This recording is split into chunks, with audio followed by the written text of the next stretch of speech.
এই গরমে অতিরিক্ত ঘামের কারণে শিশুদের যে ডিহাইড্রেশন হয়, তার জন্য আপনি কি আপনার 6 মাসের কম বয়সী শিশুকে বুকের দুধ খাওয়ানোর পাশাপাশি জল খাওয়াবেন না?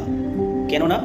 কারণ বুকের দুধের মধ্যে যথেষ্ট পরিমাণে জল থাকে, তাই আলাদা করে শিশুকে জল দেওয়ার কোনো প্রয়োজন নেই। ব্রেস্ট মিল্ক 2 প্রকারের, এক fore milk, 2 hind milk.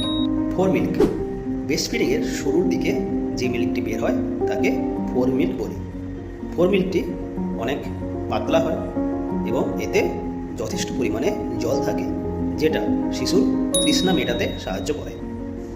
Hind milk এটা ব্রেস্ট ফিডিংয়ের শেষের দিকে বের হয়। এটা খুব ঘন হয়, এর মধ্যে প্রোটিন, ফ্যাট এসব থাকে।